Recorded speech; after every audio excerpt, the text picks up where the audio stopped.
తెలంగాణ అసెంబ్లీలో చేసిన కులగణన తీర్మానంపై బీఆర్ఎస్ ఎమ్మెల్సీ కల్వకుంట్ల కవిత స్పందించారు. కులగణన తీర్మానం కేవలం కంటి తుడుపు చర్య అని ఆమె కొట్టిపారేశారు. బీసీల పట్ల కాంగ్రెస్ పార్టీకి చిత్తశుద్ధి లేదని విమర్శించారు. కులగణనకు చట్టబద్ధత కల్పించాలని, తక్షణమే ఆ చట్టాన్ని అసెంబ్లీలో ఆమోదించాలని ఆమె డిమాండ్ చేశారు. తెలంగాణ భవన్లో బీఆర్ఎస్ అధినేత కేసీఆర్ జన్మదిన వేడుకలు ఘనంగా జరిగాయి. ఈ సందర్భంగా 1000 మంది ఆటో డ్రైవర్లకు 1,00,000 చొప్పున ప్రమాద బీమా పత్రాలను కేటీఆర్ అందజేశారు. వికలాంగులకు వీల్ చైర్లను పంపిణీ చేశారు. 70 కిలోల కేక్ కటింగ్ చేశారు. బోధన్ మండలానికి చెందిన బీఆర్ఎస్ పార్టీ సర్పంచ్లు బోధన్ ఎమ్మెల్యే సుదర్శన్ రెడ్డి ఆధ్వర్యంలో కాంగ్రెస్ పార్టీలో చేరారు. వికలాంగులకు ప్రభుత్వం తరపున వచ్చిన వికలాంగుల వాహనాలను బోధన్ ఎమ్మెల్యే సుదర్శన్ రెడ్డి లబ్ధిదారులకు అందజేశారు.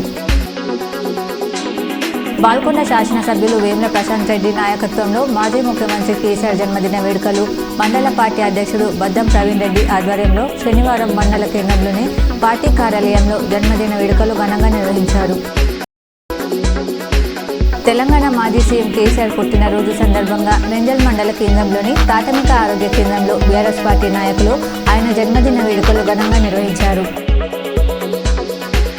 వేల్పూర్ మండల కేంద్రంలోని టీఆర్ఎస్ కార్యాలయంలో మండల టీఆర్ఎస్ అధ్యక్షుడు జైడి నాగాధర్ రెడ్డి, గ్రామ శాఖ అధ్యక్షుడు బబ్బూర్ ప్రతాప్ రెడ్డి ఆధ్వర్యంలో మాజీ ముఖ్యమంత్రి కేసీఆర్ 70వ జన్మదిన వేడుకలను ఘనంగా నిర్వహించారు.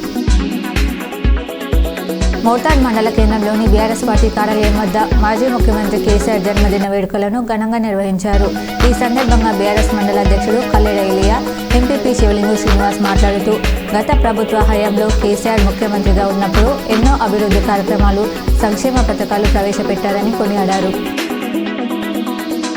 సిరికొండ మండల కేంద్రంలోని తెలంగాణ చౌరస్తాలో బీఆర్ఎస్ నాయకుల ఆధ్వర్యంలో మాజీ సీఎం కేసీఆర్, మాజీ రూరల్ ఎమ్మెల్యే బాజిరెడ్డి గోవర్ధన్ జన్మదిన వేడుకలను కేక్ కట్ చేసి ఘనంగా నిర్వహించారు.